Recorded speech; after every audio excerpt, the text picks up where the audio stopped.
Hey everyone, this is Anna here, and in this video I wanted to show you how I made these pieces here. And I will show you, I'm going to zoom in because it was wheel thrown and then altered. But I will explain what these pieces are. I've made 3 of these, 2 with white stoneware. And so this one is speckled brown stone by high water clay. And the other one that I'm going to show you is White Bear by Kentucky Mud Works. Anyways, these pieces are going to go also to a gallery and it's going to be all garden themed. So I was excited to make something like this to put on the table, although it looks like a bird bath. But they wanted something that would have, be inspired by your garden. It's going to be decorated with little flowers, very dainty. All these little spheres or these little balls, I put it in here on the edges of each section. I'm going to use the gold luster on each one. So I think it's going to be really cute to, to put on a table. And it's just going to look, I think I can envision what's going to look like. So in this video, I'm showing you how I make these. And the next one, I'm going to show you how I'm going to decorate it. And then I'll have the results at the end of the video. So it will be 2 videos on these. What else? Yeah, this is what I've been up to these days. I've been making some new pieces. I've been working in my garden. And getting inspiration from my garden, my flowers. So this is the second one that I did. So the first one, this one was the first one I did. As you can see, the bird is sitting kind of low at the base, and I wanted for something to be, taller. So this one I had in mind, like, oh, it would be cute to serve like cookies, to put on the table, and that would be fine. The other ones that I have, and you'll see what I'm saying, I made it taller so that you can put like maybe cupcakes around. And I think that would be so cute. So you can see this one, how it's standing higher.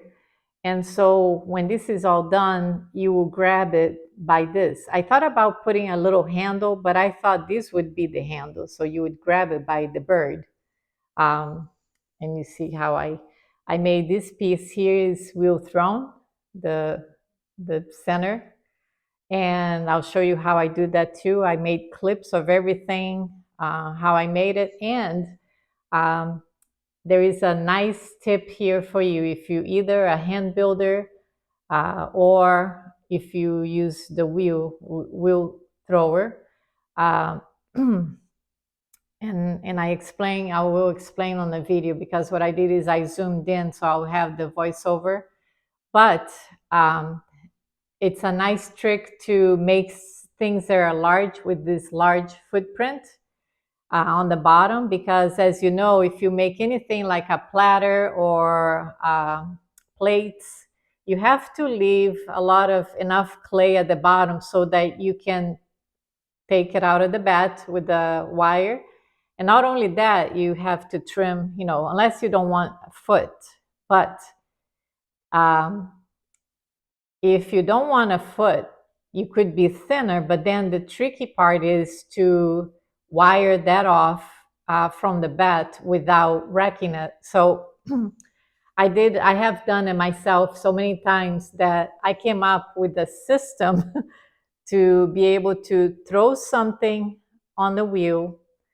I've also done it from just a slab, from my slab roller, put it on the wheel, and I will explain how I did it. But anyways, what it is what I do is use a piece of saran wrap and wrap your bat so that the saran wrap is tight on your bat. And what worked best for me was to add masking tape on the bottom. But I'm thinking of other things that I could do to improve that that technique, but it works. And then the rest, you peel off the saran wrap and it's smooth and it's thin. You don't need to trim. Anyways, I just thought to share with you guys, and let me know if you try it. Let me know what you think. But yeah, this is my little uh, cupcake platter, and I can't wait to show you how I'm going to decorate. This is gonna be so cute. So here is a little close up. I think he's gonna be so cute. And I am going to put gold luster on each one of these little balls here, on each section. I believe I made 8 sections, and I'll show you everything how I made it. So let me know what you think. And then the second video will be how I decorate these. I hope you enjoy it. Hey guys, so here's the saran wrap that I'm showing here. I stretch it really well, and then I use masking tape on the bottom side to hold the saran wrap really well. And here I'm just demonstrating how I throw. So you're throwing on top of the saran wrap, and sometimes it will twist slightly, but that's okay. It was still pretty stretched when I peeled it off. You'll see later on that the saran wrap would, held in place pretty well. So this clay is the White Bear by Kentucky Mud Works, and it's about 2.5 pounds, or maybe not quite 2.5. So another way that you can achieve the same thing that I'm doing here with the saran wrap so that you can just peel it off later is if you use a hydro bat. But I don't have one. So I believe when you use a hydro bat, you can just leave your piece on the bat and then it will just come off easily. So the biggest advantage I see by using the saran wrap is that you don't have to use your wire tool to wire your piece off the bat. So you can just leave your piece on the bat and then it comes right off. It just peels off because if you're like me, I have damaged a lot of my pieces doing the wire, and then it cuts right through my piece because I wanted the bottom part not to be so thick. And in order to avoid that, you would have to leave a lot more clay on the bottom. But on this instance, I wanted a flat bottom, just like if you wanted a plate that is flat and not necessarily having a foot. This would be perfect to use the saran wrap because you just peel it off later. Now you can also have more clay on the bottom and then trim a foot later if you want to. Like I said, the biggest thing is that you don't have to use your wire tool and not having to worry about cutting something, cutting through your piece. I usually don't like throwing wide base pieces like these or plates just because centering can be a pain and stretching the clay to be wide enough. I just don't like it. So I've done things from a slab also using the same thing, the same method, just using the saran wrap, putting your slab right on top of that and cutting with a needle tool just to center it, and then you just raise the edge like I did here to pull the wall. But if it is a plate, you just do a little bit at the edge and you're done. Now here is when I flipped. It's already like close to being leather hard. I waited until it could support itself upside down to flip it over, and now I'm just removing the masking tape. And you see how easy it is to just take the bat off. Nothing sticks to the bat because of the plastic, and you just peel it off, and it's that easy. And the surface is smooth, and all you have to do is really trim that edge however you want it. Like on my case, I wanted a rounded edge. And then I just used also a rib just to smooth the whole base even further, but it's already pretty smooth.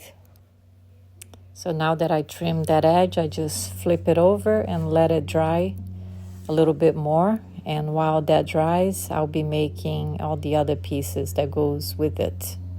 So here I'm sculpting the bird, and I know I have a video already on how to sculpt a bird, but this one I wanted to do it a little bit differently, just to show you guys just another way of doing it.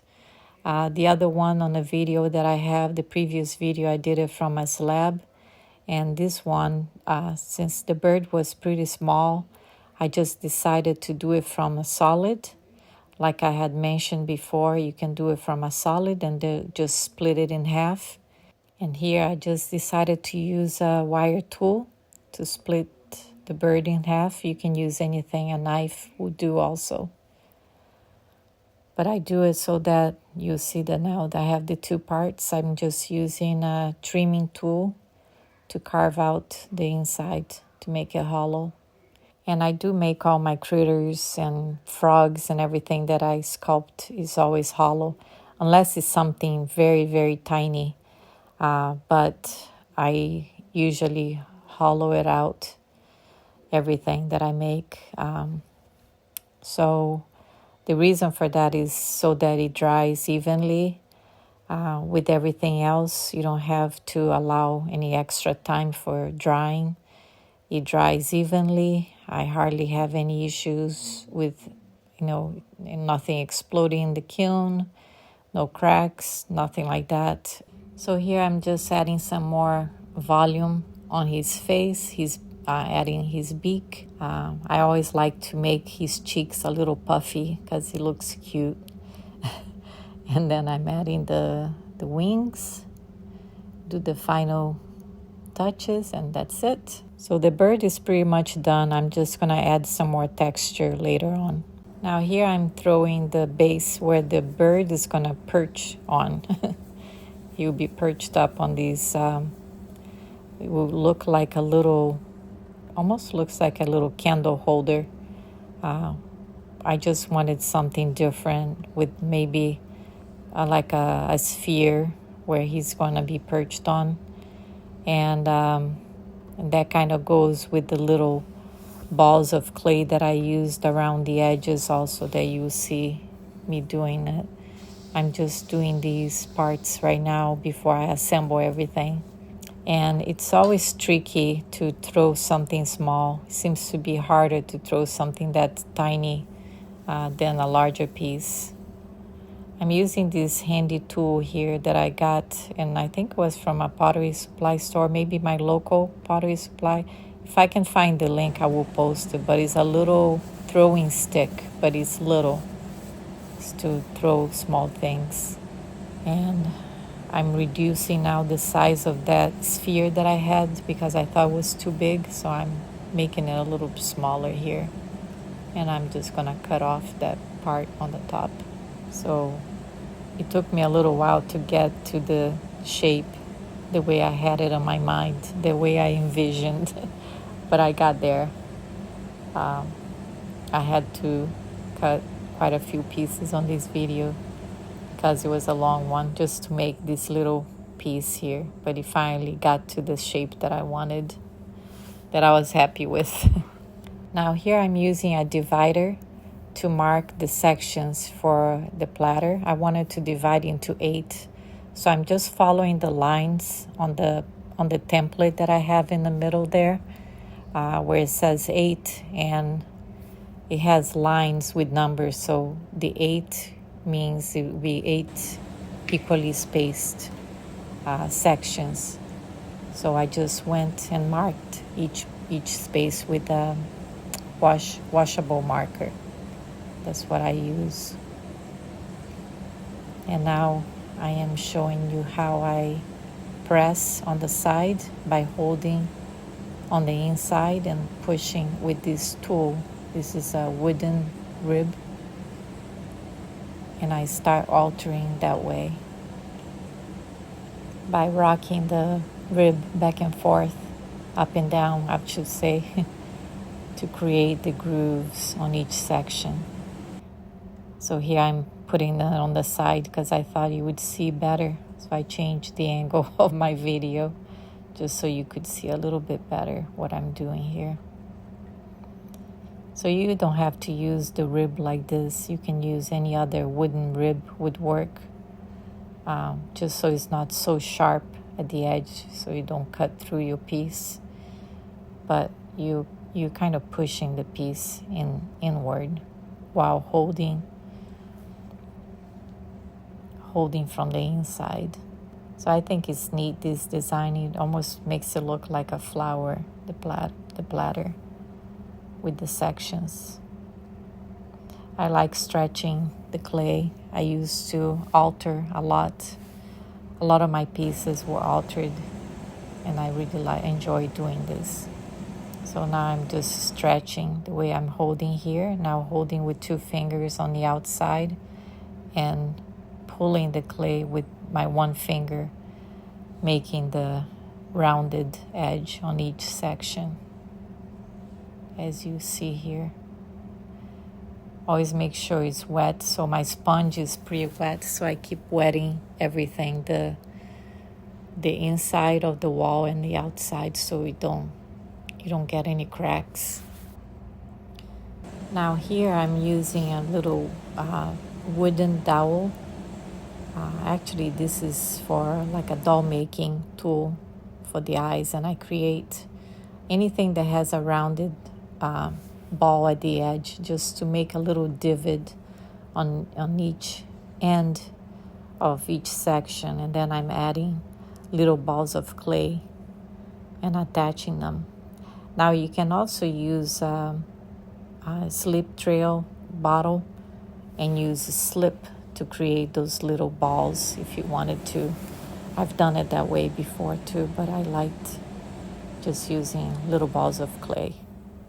Here I am cutting the center because I am going to attach the center piece where the bird is going to be perched on. So I wanted to cut off the round piece at the center. And later I'm going to flip this piece and make sure that the joint is really well attached, this piece that is on the center with the base. So I just used score and slip both pieces to make sure there's a really well attachment there. Now here I'm adding some texture to the bird using a rubber tip tool. And this tool is awesome. I use all different sizes for different things. This one is great for adding texture, like the feathers on the bird. I use them for cleaning up when I attach handles on my mugs. It's just, there are so many different uses for that. And now for the wings, I just use my fingers to create the long feathers texture. And I just need to score and slip and attach, and it's done. Let me know if you tried this or if you tried the saran wrap method. Let me know if you have any questions.